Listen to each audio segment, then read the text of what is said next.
वो मेरे नबी का नवासा सैयदना इमाम हुसैन की जात है, इमाम आली मकाम की जात है। मेहराब में, मिंबर पे, मस्जिदों में आपने हर खानदान वाले से कुरान सुना, लेकिन नेज़े पे जिसने कुरान पढ़ा वो सिर्फ मेरे नबी का खानदान। 40 साल तक इशा के वुजू से फजर की नमाज जहां हो रही है वो कोई और नहीं, वो मेरे नबी के खानदान का शहजादा जिसे दुनिया सरकार गौसे आजम के नाम से जानते हैं।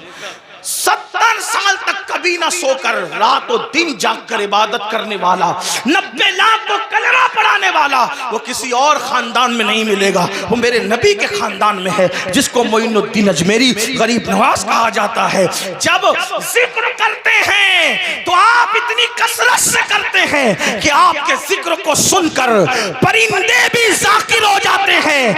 ऐसा जाकिर आपको किसी और खानदान में नहीं मिलेगा, वो मेरे नबी का शहजादा हजरत शाह बरकतुल्लाह इश्की प्रेमी महरेरवी रहमतुल्लाह अलैह की साथ है, जिसके जिक्र ने परिंदों को जाकिर बना दिया।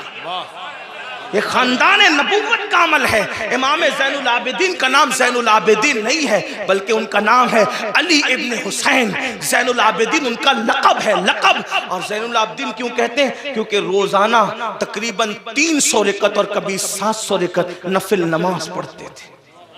लोगों ने कहा ये आबिद नहीं है, बल्कि ये ज़ैनुल आबिदीन है। आबिदों, कसरत सजदा की वजह से आपकी पेशानी पर सजदे का निशान पड़ गया।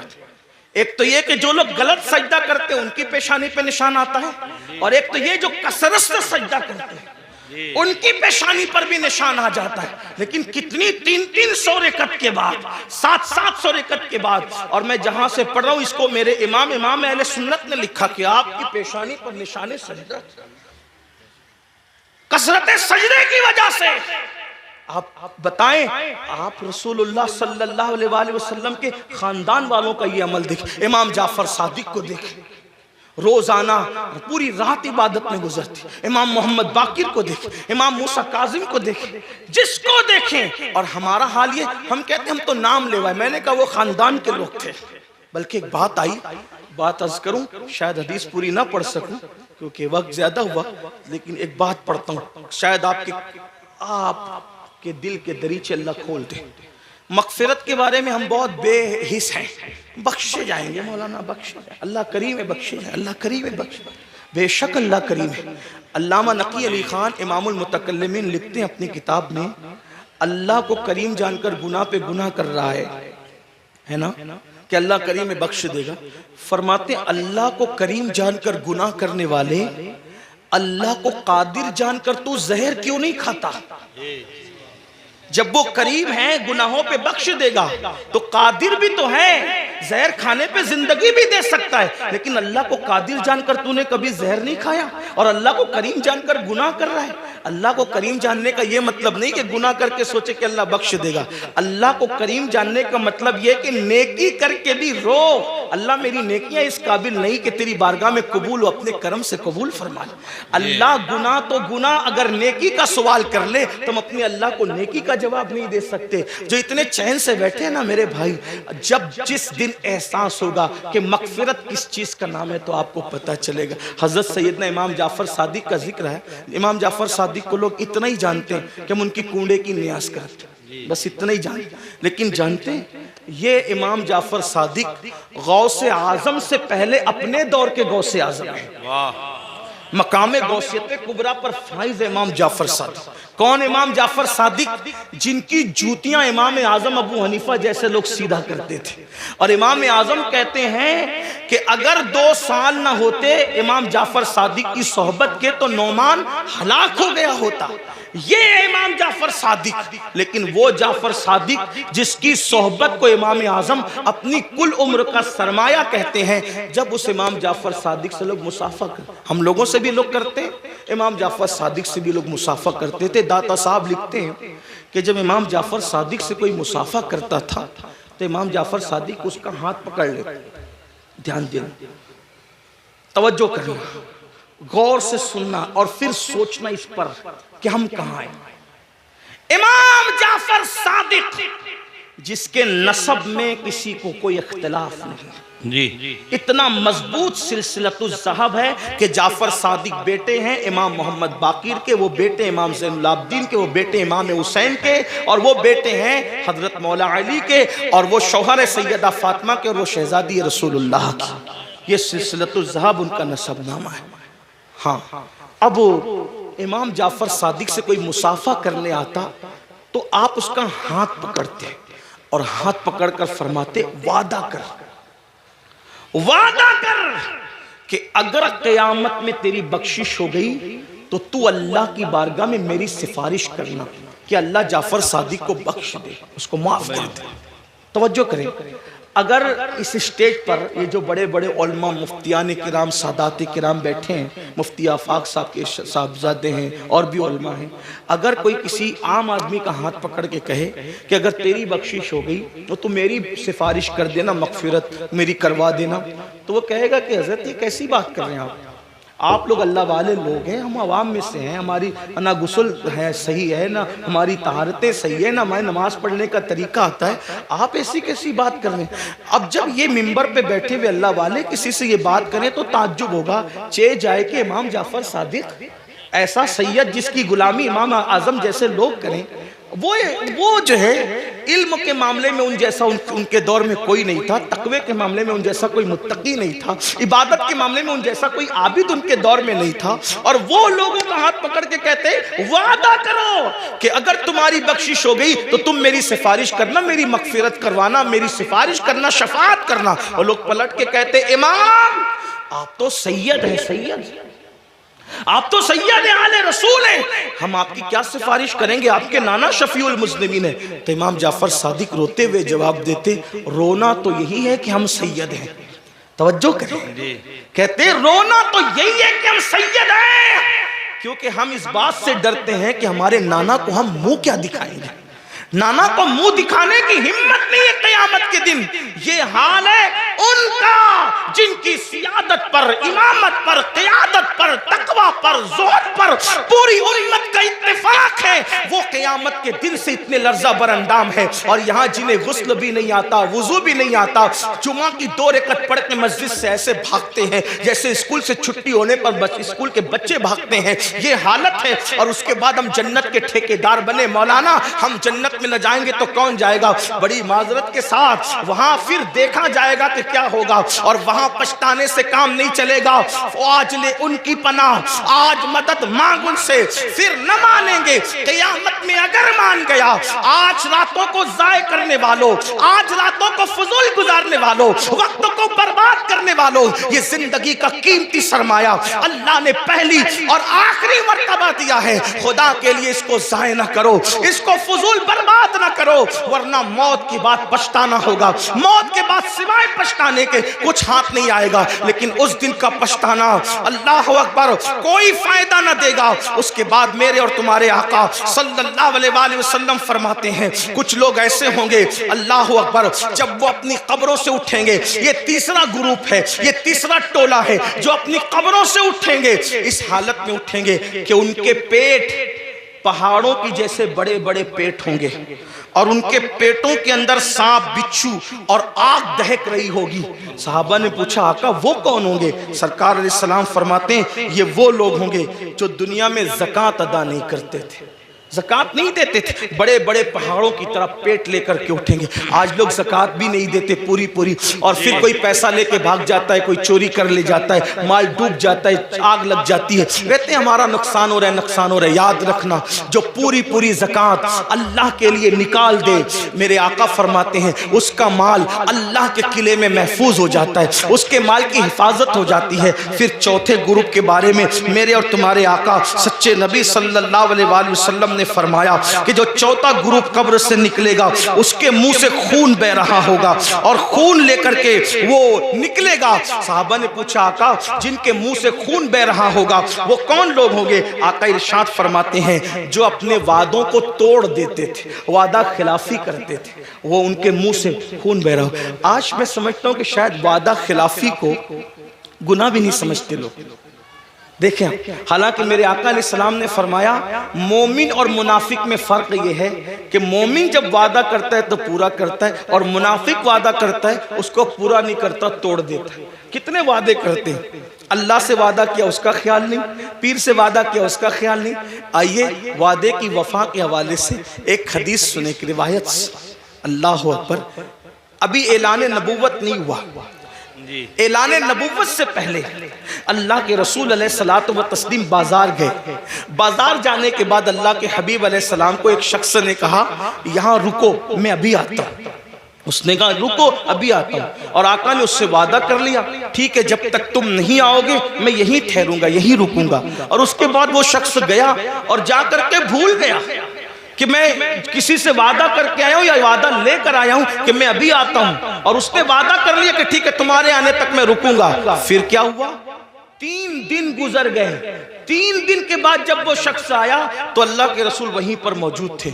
उसने पूछा, आप यहाँ? फरमाया, तुमसे मैंने वादा किया था कि जब तक तुम नहीं आओगे मैं यहीं रुका रहूंगा, इसीलिए मैं यहाँ रुका रहा। और फिर मेरे आका ने न उससे लड़ाई की, न झगड़ा किया, न उसको डांटा, बल्कि सिर्फ एक जुमला कहा, ऐ शख्स, तूने मुझे मुशक्कत में मुब्तला कर दिया, तूने मुझे तकलीफ में मुब्तला कर दिया। ये ऐलान नबुव्वत से पहले का वादे का वफा करना था। जब मेरे आका ने नबुव्वत का ऐलान किया तो यही वाकया उस शख्स के ईमान लाने का सबब बन गया कि जो शख्स इंसान से किया हुआ वादा उसके साथ बेवफाई नहीं करता, वो झूठा नहीं हो सकता, वो सच्चा है। तो जो वादे के खिलाफ करे, आज तो ये भी होता है कि किसी लड़की से प्यार की बात की, मोहब्बत की बात की, अफेयर की बात की, रिश्ते की बात की, और फिर का तेरे साथ शादी करेंगे, और फिर शादी के नाम पे उसका शबाब लूट लिया, उसके साथ ज़िना कर लिया, उसके साथ सारी रंगरेलियां मना ली, सारा खेल कूद कर लिया, और उसके बाद का अब तेरे साथ शादी नहीं करेंगे क्योंकि तो इस काबिल नहीं है, तेरे अंदर ये ऐब है, ये ऐब है, ये ऐब है। याद रखना, किसी पे जुल्म करने वालों, अच्छी तरह याद रखना, पहली बात तो अफेयर करना जायज न था, पहली बात तो नाजायज ताल्लुकात करना जायज न थे, पहली बात तो किसी लड़की से दोस्ती करना जायज न थी, और अगर की थी और वादा किया था अल्लाह अकबर तो ज़िना और उसके साथ तन्हाइयां जायज न थी। अल्लाह अकबर। अब उसका शबाब लूट कर, उसमें ऐब निकाल कर उसको छोड़कर ऐसे भागते हो जैसे फूलों का रस चूस करके भौरा भाग जाता है, दोबारा उधर का रुख नहीं करता। तितलियां फूलों का रस चूस कर दोबारा उधर का रुख नहीं करती। किसी के शबाब से खिलवाड़ करके, किसी के हुस्न से खिलवाड़ करके, किसी की आबरू से खिलवाड़ करके फिर उसको छोड़कर नए शिकार की तलाश में जाने वालों, जानबूझ करके किसी की आबरू के साथ सौदा करने वालों, सुनो, अल्लाह के हबीब अलैहिस्सलाम इरशाद फरमाते हैं, फकी अबुल समरकंदी अपनी किताब में लिखते हैं कि अगर किसी ने किसी चिड़िया से भी खेलकर उसकी जिंदगी को खत्म किया होगा, किसी ने किसी चिड़िया की जिंदगी से खेला होगा, ना खाने की हाजत थी, ना शरई कोई मामला था, सिर्फ अपने नफ्स के लिए चिड़िया से खेला और उसको मार डाला, खेलते खेलते उसकी जिंदगी को खत्म कर दिया।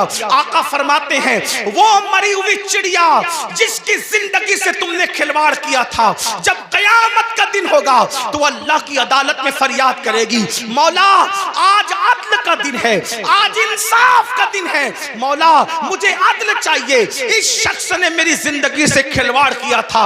आका फरमाते हैं, उस नन्ही सी चिड़िया की शिकायत बिजली की घन गरज की तरह होगी, जैसे बिजली कड़कती है वैसे नन्ही सी चिड़िया की आवाज में घन गरज होगी, और जिसकी शिकायत चिड़िया कर रही होगी उसका हाल ये होगा, वो पहाड़ों जैसी नेकियां लेकर आएगा। अल्लाह इरशाद फरमाएगा, आज अदल का दिन है, आज इंसाफ का दिन है, और फिर मेरा अल्लाह फरमाएगा, जिसने चिड़िया की जिंदगी से खिलवाड़ किया आज उसकी नेकियां नहीं देखी जाएगी, इसको मुंह के बल घसीटते हुए जहन्नम में डाल दिया जाए। आपसे पूछना चाहता हूं, नफ्स के पुजारियों से पूछना चाहता हूं, नफसानी ख्वाहिशात में डूबे हुए इंसानों से पूछना चाहता हूं, अगर किसी छटाक भर की चिड़िया की जिंदगी से खेला होगा तो पहाड़ों जैसी नेकियां रद्द हो जाएगी और इंसान जहन्नम का ईंधन बनेगा। जिसने लड़कियों की जिंदगी से खेला होगा, आबरू से खेला होगा, उसका अंजाम क्या होगा? अल्लाह के बंदो, ये दुनिया ही सब कुछ नहीं है, ये दुनिया की रंगरेलियां सब कुछ नहीं है, ये दुनिया के मजे और मस्ती सब कुछ नहीं है, ये दुनिया का ऐशो आराम सब कुछ नहीं है। उस दिन के बारे में डरो जिस दिन के बारे में कुरान कहता है यौम यक़ूमुर रूह वल मलाइका सफ़्फ़न ला यतकल्लमूना इल्ला मन अज़िन। उस दिन जिब्रील अमीन और सारे फरिश्ते अल्लाह की हैबत से कांपते होंगे, किसी में कलाम करने की जुर्रत नहीं होगी। उस दिन अपना क्या होगा, जिस दिन अंबिया की जबान पे नफ्सी नफ्सी होगा, उस दिन अपना क्या हाल होगा। इसलिए लोग लड़कियों की जिंदगी से तो खेलते हैं, खुद की बीवी का अगर सालन में नमक ज्यादा हो जाए तो तलाक दे दे, मारे पीटे। याद रखना, अच्छी तरह याद रखना, ये दुनिया है, यहाँ ऐश करने, आराम करने, जुल्म करने नहीं भेजा। कुरान कहता है अल्लज़ी खलक़ल मौत वल हयात लियब्लुवकुम अय्युकुम अहसनु अमला, कि अल्लाह ने जिंदगी और मौत को इसलिए पैदा किया कि अल्लाह तुम्हें आजमाए कौन थोड़ी सी जिंदगी को पाकर अच्छा अमल करता है। उसके बाद अब ये आखिरी बात तस करूंगा, इसके बाद बात पूरी कर लेंगे, इसलिए कि वो 12 लोगों का जिक्र करने जाएंगे तो शायद रात के 3 बजेंगे। और मेरी आदत है इससे पहले कि लोग जिक्र इलाही से उकता जाए, हमें अपनी बात मुकम्मल करनी चाहिए। और लोग कहें चुप हो जाओ, इससे पहले हमें खुद ही चुप हो जाना चाहिए। ये आदाब महफिल भी है और ये शराफत की निशानी भी है।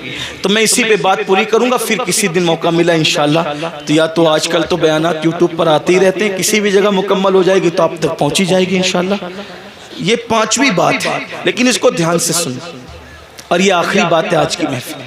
अल्लाह के रसूल अलैहिस्सलाम फरमाते हैं 5वां टोला जब कब्र से निकलेगा तो उनके जिस्म से मुर्दार की बदबू आए, मुर्दार की बदबू, और वो मुर्दार की बदबू लेकर के अपने कब्र से उठेंगे। साहबा ने पूछा हुजूर वो कौन होंगे? आका फरमाते वो लोग होंगे जो दुनिया में छुप छुप कर गुनाह करते, तन्हाई में गुनाह करते, पोशीदा तौर पे गुनाह करते, लोगों के सामने नेकियां और तन्हाई में गुनाह।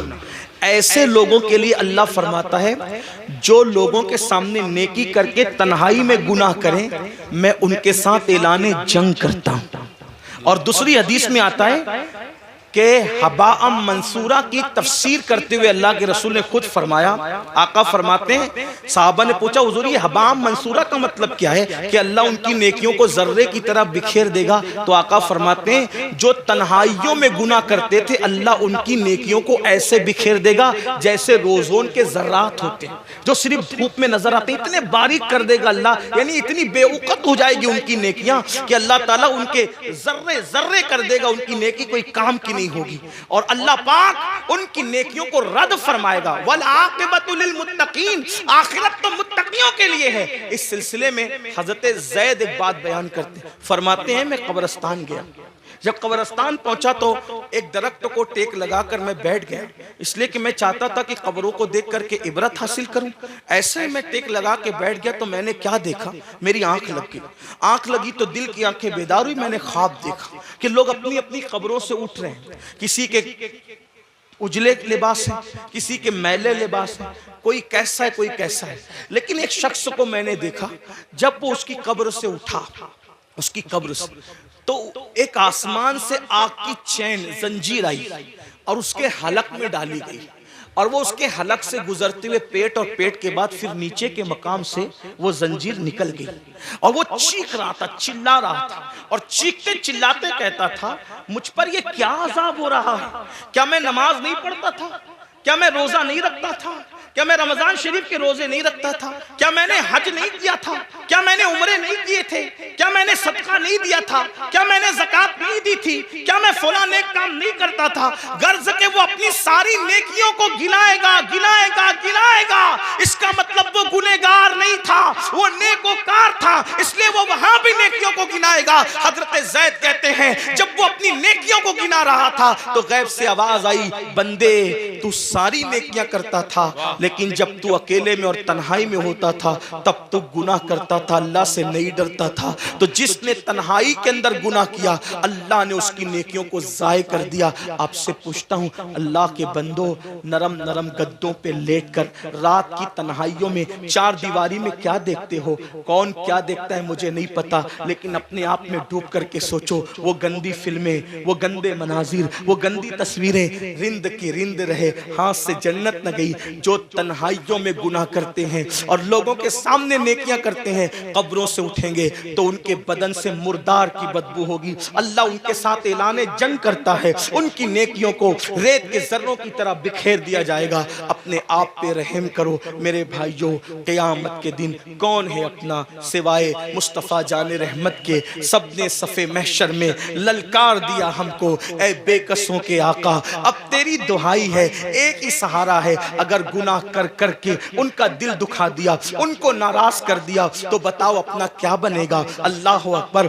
मेरे आका मुस्तफ़ा जाने रहमत सल्लल्लाहु अलैहि वसल्लम के दीवानों सैयदना फारूक आज़म कहते हैं, लोग छोटे और बड़े गुनाह की बात करते हैं, फारूक आज़म फरमाते हैं मैं तो इतना समझता हूँ गुनाह कोई भी करो रसूलुल्लाह के दिल को तकलीफ पहुँचती है, हुजूर का दिल दुखता है। कोई गुनाह करो दिल हुजूर का दुखता है। अब आपको से पूछता हूँ, चेहरों से दाढ़ियां मुंडाकर गटरों में फेंकते हो, फारूक आज़म कह रहे हैं आका का दिल दुखता है। गंदी फिल्में देखते हो, फारूक आज़म कह रहे हैं आका का दिल दुखता है। किसी औरत पर बदनजरी करते हो, आका का दिल दुखता है। मस्जिदों को वीरान करते हो, आका का दिल दुखता है। नमाजों में सुस्ती करते हो, आका का दिल दुखता है। किसी मोमिन को गाली देते हो, आका का दिल दुखता है। इतना रसूलुल्लाह का दिल कब्र अनवर में दुखाओगे और उसके बाद मैदान महशर में जब शफाअत की भीख लेने के लिए उनकी बारगाह में पहुंचोगे, अल्लाह न करे अगर उन्होंने मुंह फेर लिया और मुंह फेर करके ये कहा, ओ मुनाफिक झूठे, मुझसे इश्क का दावा करता था और मेरे दिल को छलनी छलनी करता था, मेरे दिल को दुखाता था, मेरे दिल को तकलीफ पहुंचाता था।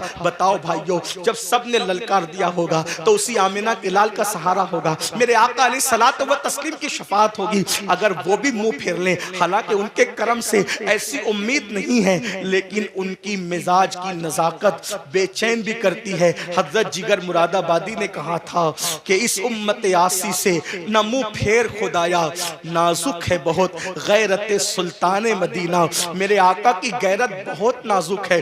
कितनी नाजुक है इतना अंदाजा कर ले।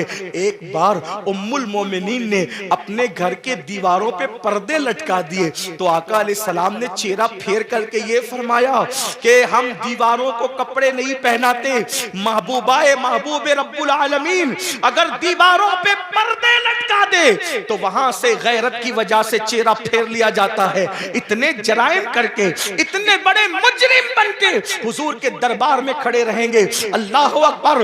अगर उनकी गैरत की नजाकत ने मुंह फेर लिया, कहां जाओगे, किसके पास जाओगे, किसके दरवाजे पे दस्तक दोगे?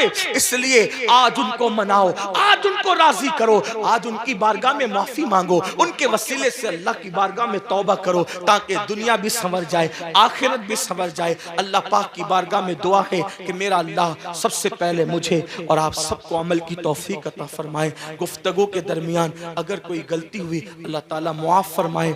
अस्तगफिरुल्लाह रब्बी मिन कुल्लि ज़ंबिन व अतूबु इलैहि व मा अलैना इल्लल बलाग। अस्सलामु अलैकुम व रहमतुल्लाहि व बरकातुहू। बैठिए। अब पुरकैफ मंजर इस